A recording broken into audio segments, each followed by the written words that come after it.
जी दोस्तों, आज हम सॉल्व करने वाले हैं क्लास 10th का वेरी वेरी इंपॉर्टेंट टॉपिक जो है रिएक्शंस है, यानी अभिक्रियाएँ। अभी क्या है ये इतना ज़्यादा पूछी जाती हैं, 4 नंबर में तो ऐसे पूछी जाती हैं, बाकी 1, 2, 3, 4, 5 पता नहीं कितनी ऑप्शनल में पूछ ले मतलब ऑप्शनल एमसीक्यूज़ मतलब कि ऑप्शनल टिक वाले में पूछ लेता है क्या? बोलेगा ये अभिक्रिया कौन-सी, वो अभिक्रिया कौन-सी, ऐसे रिलेटेड मतलब अभिक्रियाओं से रिलेटेड काफ़ी क्वेश्चन पूछे जाते हैं। तो हम लोग ज़्यादातर अभिक्रियाओं पर ध्यान देंगे। तो हम आज सॉल्व करने वाले हैं इस पूरे पेपर की अभिक्रियाएँ, ठीक है? पूरी पूरी पेपर का मतलब है जो इसमें से इंपॉर्टेंट अभिक्रिया है क्या आप लोग देख लीजिए। इसका मैं पूरा सॉल्यूशन लेकर आने वाला हूँ जल्दी, ठीक है? आपको वीडियो मिल जाएगी इसकी। फिलहाल जो हम इसमें से ढूंढनी है ना उसको वेरी इंपॉर्टेंट कौन से पढ़ाएंगे आपको सोच रहे हैं। ये तो बहुत ईजी पेपर बहुत ईजी बना है, ठीक है?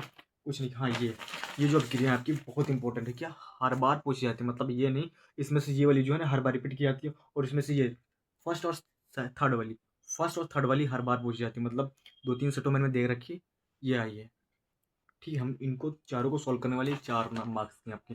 इधर देख सकते हैं आप लोग क्या क्या 1 सही 1/2 इंटू 4 यानी कि 4 मार्क्स, यानी कि 1 मार्क्स की सभी में। ओके, तो हम ये रिएक्शन सॉल्व करने वाले वेरी इजी स्टेप में। सो स्टार्ट करते हैं, ठीक है? पहले क्रिया क्या बोल रही है आपसे, क्या लिखा क्या है? निम्नलिखित अभिक्रियाओं के संतुलित समीकरण लिखिए। निम्नलिखित अभिक्रियाओं के संतुलित समीकरण, रासायनिक समीकरण लिखिए। रासायनिक का मतलब व्हाट इज दिस रासायनिक, what is this chemical. Chemical मतलब रासायनिक का मतलब होता है जिनके संकेत होते हैं, संकेत के फॉर्म में लिखना है, फिर इनको बैलेंस करना है। या पहले जो संकेत होते हैं जैसे कि मरकरी ऑक्साइड, इसका संकेत क्या होता है, इसका तत्व मतलब इसका जो एबी अल्फाबेट फॉर्म में होता है वो क्या होता है, ठीक है? ये केमिकल रिएक्शन होता है, यानी रासायनिक रिएक्शन। अब इसको हम सॉल्व करते हैं। फर्स्ट क्या है, आपसे पहले ही पूछा मरकरी ऑक्साइड को ऊष्मा देकर मरकरी निकल रहा है। अब मरकरी ऑक्साइड, तो भाई अब मरकरी ऑक्साइड होता क्या है, उससे मतलब नहीं बोला। मरकरी ऑक्साइड को हीट किया जाता है तो मरकरी निकल रही है, यानी मरकरी ऑक्साइड का सूत्र क्या होता है आपको ये मालूम होना चाहिए। मरकरी ऑक्साइड का सूत्र होता है Hg, और ऑक्साइड यानी इसमें ऑक्सीजन जुड़ा है यानी कि O। अब क्या कर रहे हैं इसमें ये लोग, कर क्या रहे हैं, इसको हीट कर रहे हैं, यानी ऊष्मा दे रहे हैं। यानी हीट मतलब ये हीट यानी गर्म का, गर्म मतलब हीटिंग का वो क्या साइन है, ठीक है? इसने क्या हीट किया, फिर क्या इसमें निकला, इसमें निकला क्या इनका, इसमें क्या निकला, मरकरी ऑक्साइड है, मरकरी ऑक्साइड लिख दिया हमने, फिर ऊष्मा दिया इसको यानी कि ऊष्मा, ये साइन है ऊष्मा का, ठीक है? फिर क्या मरकरी निकली, मरकरी मतलब Hg, ये मरकरी और ऑक्सीजन ऑक्साइड यानी मरकरी ऑक्साइड से मिलकर, मरकरी ऑक्साइड है ना, मरकरी यानी पारा यानी Hg, और ऑक्सीजन से मिलकर बना है, तो इसमें क्या Hg से निकल रहा, इन्होंने बोल दिया ना Hg, क्या Hg मरकरी जो है निकल रही, मरकरी ऑक्साइड यानी मरकरी तो निकल रही, बचा ऑक्साइड, ऑक्साइड भी निकल आएगा क्या, ऑक्साइड। ऑक्सीजन किसकी फॉर्म में निकलता है, टू की फॉर्म में निकलता है क्या, ऑक्सीजन होती है गैस तो टू की फॉर्म में निकलता है क्या, दो अणु लेकर अलग होता है। बस इतना सिंपल सा। अब देखा, मैंने इसको बात में खत्म कर दिया, आपने समझ भी नहीं पाया, पूरी क्रिया कंप्लीट। अब देखते हैं क्या बोले, क्या मैंने बोला संतुलित, का संतुलित रासायनिक समीकरण, तो संतुलित है कि नहीं, यहाँ पे Hg एक है, Hg बोले तो पारा यानी मरकरी, मरकरी एक है, यहाँ पे कितना एक है बिल्कुल, ऑक्सीजन यहाँ पे दो है, यहाँ सॉरी यहाँ पे ऑक्सीजन कितना एक है, यहाँ पे कितना दो है, तो भाई यहाँ पे अनबैलेंस है नहीं, पूरे पूरे अनबैलेंस, एक भी एलिमेंट ऊपर नीचे है तो पूरा पूरा रिएक्शन अनबैलेंस है। तो क्या करेंगे, यहाँ पे ऑक्सीजन दो है, यहाँ पे एक है, तो मैंने बोला है ना ऑड को, क्या ऑड को इवन बनाओ, क्या ऑड को इवन बनाओ, तो ये तो इवन है ऑक्सीजन, यहाँ पे एक है, एक क्या होता है ऑड होता है ना, इसको इवन बनाने के टू से मल्टीप्लाई कर देंगे, क्या ये दो हो जाएंगे, बिल्कुल हो जाएंगे, यहाँ पे दो बराबर। अब यहाँ पे क्या चाहिए, कितनी है, दो है, यहाँ पे कितना एक है, टू से मल्टीप्लाई कर दो बराबर, खत्म काम, ठीक। आपकी समीकरण कंप्लीट, इतना इजी था, ठीक है? इसी प्रकार हम सभी करेंगे, ठीक है? अब फिर सेकंड क्या बोली, आयरन थर्ड ऑक्साइड, क्या iron third oxide, iron third oxide का सूत्र क्या होता है भाई, आप देख लीजिए ध्यान से, यहाँ पे देखिए, आयरन क्या बोला, आयरन थर्ड यानी कि टू, और ऑक्साइड यानी three, iron third oxide, iron third oxide का फॉर्मूला ये होता है। फिर क्या बोल रहा है, आयरन थर्ड ऑक्साइड एल्यूमिनियम से क्रिया करके क्या बना रहा है, कुछ नहीं, आयरन थर्ड ऑक्साइड एल्यूमिनियम से क्रिया कर रहा है, क्या बनना है, कुछ भी नहीं, डॉट डॉट। अब आपको थोड़ा लगाना पड़ेगा यहाँ माइंड, ठीक है? इसको मिटा रहा हूँ मैं, ठीक, स्क्रीन शॉट लेना चाहते तो ले लीजिए, ठीक है? फिर यहाँ पे क्या हो रहा है कि आयरन थर्ड, ये आयरन थर्ड जो है, आयरन थर्ड ऑक्साइड जो है किससे क्रिया कर रहा है, एल्यूमिनियम, एल्यूमिनियम। आपको ये जो है ना तत्व के नाम, जो उत्पाद है, मतलब आयरन, आयरन थर्ड ऑक्साइड है तो इसका सूत्र क्या होगा, ये एल्यूमिनियम है तो इसको किससे लिखा जाता है, मतलब ये आपको याद होना चाहिए, ठीक है? वरना आप तो नहीं कर पाओगे कुछ भी। ये आपको प्रोडिक्ट टेबल यानी आवर्त सारणी नहीं याद होगी तो नहीं, बिल्कुल नहीं बना सकते, ठीक है। बना पाओगे, मैंने ये कहता हूँ भाई, कुछ कुछ होते हैं ना, रट के चले जाते हैं, रट के तोता बन जाते हैं, पूरा रट ही जाते हैं भाई, वो तो अलग बात है, भूल जाओगे वहाँ तक। तो क्या आपको आवर्त सारणी यानी प्रोडिक्ट टेबल आनी चाहिए। उसमें एल्यूमिनियम क्या होता है, एल्यूमिनियम क्या परमाणु क्रमांक, कभी कभी ऐसे पूछ जाता है ना कि इसका परमाणु क्रमांक कितना होता है, आयरन का परमाणु क्रमांक कितना होता है, पूछ लिया जाता है भाई, ऑप्शनल का नहीं, कुछ भी नहीं किया जा सकता, क्योंकि ये आवर्त सारणी हमने पढ़ रखी है ना, तो बिल्कुल पूछा जा सकता है। फिलहाल अपने क्वेश्चन पे आते हैं, क्या बोल रहे थे, जब इससे रिएक्शन करता है तो क्या बनता है, यानी कि इसको जो है ना रासायनिक रासायनिक के फॉर्म में लिखिए, इसको बैलेंस भी करना है, तो सिंपल सी बात है, देखो यहाँ पे कौन किसको अलग करेगा, कौन क्या बनेगा, मतलब सीधा सीधा उत्पाद क्या बनेगा, ठीक, ये दोनों अभी कारक है, तो उत्पाद क्या बनेगा, सिंपल सी बात है ना, एक अब कारक ये, एक अब कारक ये, उत्पाद क्या बनने वाला है, ये आपको देखना है, ठीक है। तो देखो भाई, आपने अगर सक्रियता श्रेणी या धातु और अधातु में एक सक्रियता श्रेणी पढ़ी होगी, ठीक है, उसमें आपने पढ़ा होगा जो एल्यूमिनियम होता है ना, एल्यूमिनियम क्या होता है, एल्यूमिनियम क्या होता है, एल्यूमिनियम क्या आयरन से क्या होता है, ऊपर होता है, ऊपर का मतलब क्या होता है, ऊपर होता है, इसका मतलब ये अधिक क्रियाशील होता है, आपने सक्रियता श्रेणी पढ़ी होगी। तो अधिक क्रियाशील क्या होता है, जो अधिक क्रियाशील होता है, कम क्रियाशील पर क्या होता है, हावी होता है। फॉर एग्जाम्पल आप फिजिकल लाइफ में ले लीजिए, मान लीजिए कोई बॉडी बिल्डर है, कौन सा, आप खली द ग्रेट खली को मान लीजिए, क्या द ग्रेट खली को मान लीजिए, और वहीं पर आपका गाँव चपड़ू कोई नशेड़ी व्यक्ति है, मान लीजिए कोई मतलब टुच्चा पुच्चा कोई नशेड़ी व्यक्ति है, ठीक है। वो द ग्रेट खली जो होगा, वो भाई उसका वेट ही कम से कम 80 प्लस होगा ना, 80 के प्लस होगा। और कोई नशेड़ी गंजेड़ी मान लीजिए आपके गाँव का है, जो बहुत ज़्यादा मतलब दारू वारू पीता है, ठीक है। तो इस पे कौन प्रभाव होगा, द ग्रेट ग्लिफ प्रभावी होगा ना उस पे, जो मतलब दारू नशेड़ी सड़ी पड़ा होता, मतलब नशेड़ी नशा करके पड़ा होता, उस पे भावी होगा ना भाई। वो कहेगा भाई वेट देख रहा है मेरा, एक तमाचे में साइड में हो जाएगा, है ना। तो जो द ग्रेट खली ना हावी होगा ना किस पे, टुच्चू नशेड़ी पे, वो जो टुच्चा व्यक्ति है ना उस पे हावी होगा। इसलिए यहाँ जो एल्यूमिनियम है ना, ये क्या प्रभावी है, अधिक क्रियाशील है, जब अधिक क्रियाशील है तो ये कम क्रियाशील पे क्या हावी होगा। तो ये कहेगा भाई मैं आया हूँ, बोले तो मैं खली द ग्रेट खली आया हूँ, अबे नशेड़ी यहाँ से भाग, यहाँ से पड़ेगा थप्पड़, तो क्या करेगा भाई, इसको हटा देगा, एफी को हटा देगा, क्यों, ये अधिक क्रियाशील है, ये कम क्रियाशील है, ये अधिक क्रियाशील वाली प्रभावी है, हावी है किस पर, कम अप्रभावी वाले पर। मतलब जो अधिक क्रियाशील यानी जो ताकतवर है, वो कम ताकतवर पर क्या हावी है, जो भाई दुबले पतले आदमी पर द ग्रेट खली कितना विकट आदमी है भाई, जानते हो ना उसको, वो दुबले पतले वैसे हावी होगा। यहाँ पे कम क्रियाशील है, ये अधिक क्रियाशील है, इसका हावी होगा, तो ये यहाँ से इसको हटा देगा, प्रतिस्थापित कर देगा, मतलब हटा देगा, ठीक है।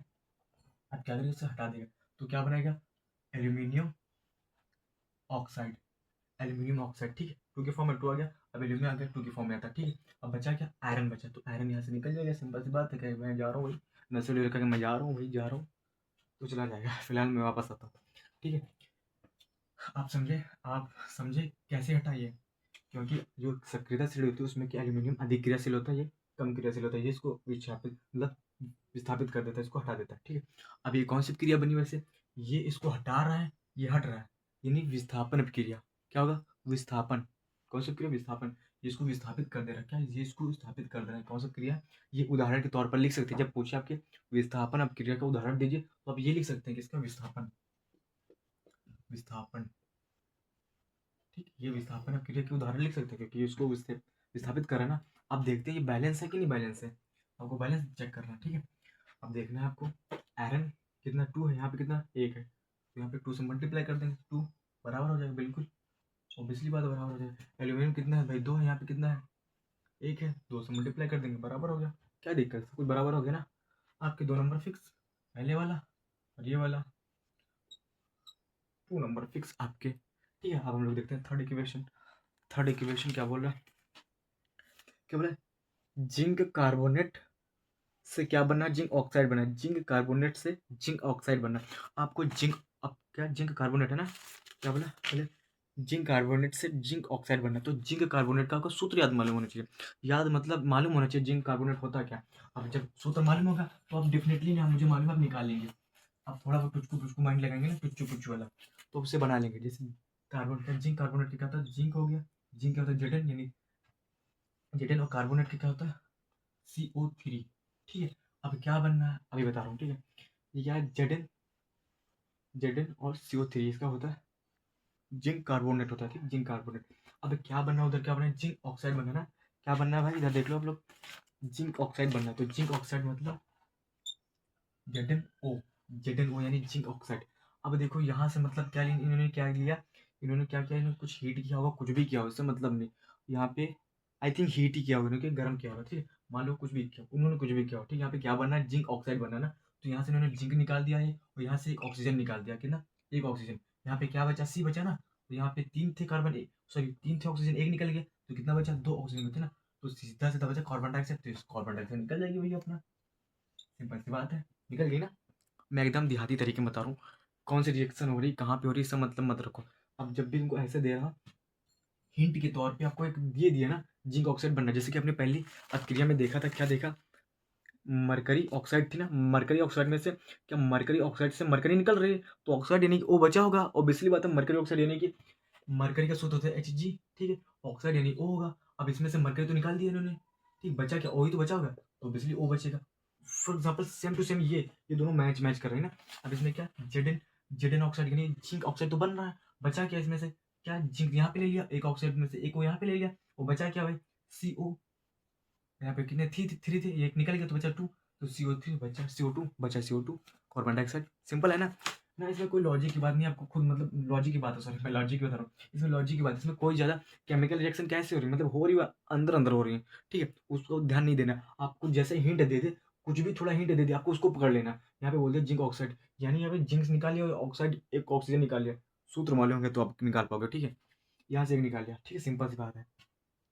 यहाँ से निकाल लिया, क्या एक सी बचा और दो ओ बचे, वहां पे बन गया कार्बन डाइऑक्साइड, क्या कार्बन डाइऑक्साइड। अब देखते हैं बैलेंस है कि नहीं बैलेंस है, okay. You check this equation balance in no balance, ठीक है। मुझे इंग्लिश नहीं आती भाई, टूटी फूटी बोलता हूँ, ठीक है, उसमें मिस्टेक मत निकालना, वैसे मेरी मिस्टेक होती है इंग्लिश में। देखो भाई बैलेंस है कि नहीं, मतलब बराबर है कि नहीं, संतुलित है कि नहीं, देखो। यहाँ पे जिटन कितना एक है, यहाँ पे कितना एक है, ओके बराबर, बिल्कुल भाई सही। यहाँ पे कार्बन कितना एक है, यहाँ पे कार्बन एक है, बहुत बढ़िया। यहाँ पे कितना ऑक्सीजन तीन है, यहाँ पर तीन है, क्योंकि यार इसी से ये कौन सी क्रिया, इसी से तो निकले। हाँ ये अब क्रिया कौन सी, ये मेरे क्वेश्चन अच्छा है। ये अब क्रिया कौन सी भाई, देखो यहाँ पे कितना एक उत्पाद था ना, यहाँ पे कितने दो की फॉर्म में बदल गया, यानी कि AB था, क्या AB था, किसमें बदल गया, A+B में। ये कौन सी क्रिया होगी, वियोजन क्रिया, क्या वियोजन, वियोजन अभिक्रिया, क्या वियोजन अभिक्रिया, ओके। आप वियोजन अभिक्रिया के एग्जाम्पल मांगे तो आप इसी से उठा के अपने पेपर से उठा के वहां पे रख सकते हैं उसको, मतलब। और ये बोल दिया, और यहाँ पे ये बोल दिया होगा इस पेपर से ना आया हो, मतलब इस पेपर में ना आई हो वो वाली लिखिए, तो अभिक्रिया आपको दूसरी लिखनी पड़ेगी। अगर ये नहीं बोला तो आप यही लिख सकते हैं भाई। कभी कभी बोल देता है ना कि जो अभिक्रिया पेपर में ना आई हो वो लिखिए, वियोजन अभिक्रिया के वो उदाहरण लिखिए जो इस पेपर में ना आई हो, है ना। कभी कभी एग्जाम में माइंड लगा लेता है, ठीक है। तो ये सब पेपर में ना हो वो लिखना, अगर नहीं बोला तो सीधा सीधा आप यही उठा के लिख सकते हो, ठीक है, सिंपल सी बात है। क्या ये वियोजन अभिक्रिया कैसे क्या हुआ आपको मैंने बता दिया, ठीक है, डिटेल में, ठीक है। अब दूसरा क्या बोला, कॉपर सल्फाइड और कॉपर सल्फाइड और cuprous sulphide, sorry oxide, copper sulphide plus में क्यूप्रस ऑक्साइड। इसमें क्या होता है आपको सूत्र याद होना चाहिए, बस आप क्या होता है वो ऑटोमेटिकली पता चल जाएगा। अगर आप सूत्र लिख देंगे ना, अगर आपने उसको नहीं भी किया उसका तो हाफ नंबर मिल जाएगा, क्योंकि आपने उसको रासायनिक फॉर्म में लिख दिया, ठीक है। एग्जामिनर समझदार होगा भाई, क्या यार एलिमेंट तत्व तो याद है बच्चे को, कम से कम उसने क्या रासायनिक तो फॉर्म में लिखा ना, केमिकल के फॉर्म में तो लिखा, मतलब जो उसका प्रतीक होता है, जो उसका इंडिकेटर, जैसे कि एल्यूमिनियम के एल होता है और फास्फोरस का पी होता है ना, ऐसे पोटेशियम का के होता है, ऐसे आपने लिख दिया ना तो वो काफ़ी समझदार एग्जामिनर तो आपको नंबर दे देगा, ठीक है। इसमें क्या बोला, क्यूप्रस ऑक्साइड में क्यूप्रस सल्फाइड बोला ना पहले, तो क्या बोला, cuprous sulphide plus cuprous oxide, ठीक है। क्यूप्रस सल्फाइड यानी कि Cu2S, ये था क्यूप्रस सल्फाइड, सल्फाइड मतलब एस, क्यूप्रस मतलब सी यू टू, ठीक है, Cu2 गजब नाम है। और फिर क्या, क्यूप्रस ऑक्साइड बोल रहा है तो क्यूप्रस होते हैं Cu2, क्यूप्रस इसमें भी था, क्यूप्रस इसमें था, ठीक है। नहीं इसमें कॉपर सल्फाइड नहीं, कॉपर का मतलब जब भी इसके साथ रिएक्ट होकर आता है तो उसमें टू आता है, ठीक है। और इसमें बोला ऑक्साइड यानी टू। अब ये इस क्वेश्चन बहुत ईजी होती है, क्या होते हैं इसमें कॉपर कॉपर ऐड हो जाते हैं, कॉपर कॉपर ऐड हो जाते हैं, कॉपर बना लेता है, ठीक है। और इसमें एस जो होते हैं ऑक्सीजन के साथ ऐड हो जाते हैं, यानी कि +S2 बना लेता है, ठीक है, S2 बना लेता है, क्या S2, ठीक है। ये बहुत ईजी क्रिया होती है, ठीक है। अभी क्या करेंगे हम लोग, इसको देखेंगे। दोस्तों सॉरी मम्मी आ गई थी, ठीक है। हम लोग यहाँ पे रिकंटिन्यू करते हैं, ठीक है, दोबारा स्टार्ट करते हैं। क्या बोले थे हम यहाँ पे, क्या क्यूप्रस सल्फाइड था, किससे क्रिया कर रहा है, क्यूप्रस ऑक्साइड से, क्या बना रहा है, कॉपर बना रहा हो, क्या सल्फेट बना रहा है, ठीक है, सल्फेट, ठीक है। तो अब होगा क्या, अब सिंपल सी हो गई ना, ये इस कॉपर कॉपर ऐड हो जाते हो क्या, और SO ऐड हो जाता है, SO यानी सल्फेट, सल्फेट ऐड हो जाता है, सल्फाइड ऐड हो जाता है, ठीक है। ऐसे बनता क्या, मतलब होता क्या, आप इसको बैलेंस क्या कर सकते हैं, बैलेंस कैसे करेंगे आप लोग, सिंपल सी बात है, यहाँ पे कॉपर कितना 2 है, यहाँ पे 2, 2 है 4, यानी टोटल कितने हो गए 4 हो गए, टोटल कितने 4 हो गए, ठीक है। अब इधर कितना 2 ही है ना, तो ठीक है छोड़ देते हैं, ठीक है। यहाँ पे कितना कॉपर 2 मतलब 1 है, तो 4 से गुणा कर दो, बराबर है। लेकिन हाँ यार, यहाँ पे ऑक्सीजन कितना 1 है, वहाँ पे कितना 2, तो सिंपल क्या करो, इसको मिटाओ, इसको मिटाओ, अभी मत करना, ठीक है। तो जो इवन हो ना उसको ऑड हो ना, जो ऑड हो उसको इवन करो, जो ऑड है ना उसको इवन करो। इवन करने के लिए यहाँ पे 2 से मल्टीप्लाई करना पड़ेगा, क्या 2 से गुणा करेंगे, क्या 2, ये वजह ऑक्सीजन 2 हो जाएगा, बिल्कुल हो जाएगा, वहाँ पे 2 बिल्कुल बराबर हो गया, वो बहुत बढ़िया, बराबर हो गया ना। अब 2 दूना 4 कितना हो गया, 4 ये हो गया, 2 ये 6 कितना हो गया, 6 कितना हो गया, कॉपर कितना देखो 6 हो गया, ठीक है। यहाँ पे 6 से मल्टीप्लाई कर दीजिए, हो गया आपका इक्वेशन बराबर। ओके, बहुत ईजी है, ठीक है। आई होप समझ में आ गया होगा, एकदम देहाती तरीके से बताया। समझ में आया तो लाइक करिए, कमेंट करिए, ज़्यादा से ज़्यादा शेयर करिए। मिलते हैं नेक्स्ट वीडियो में।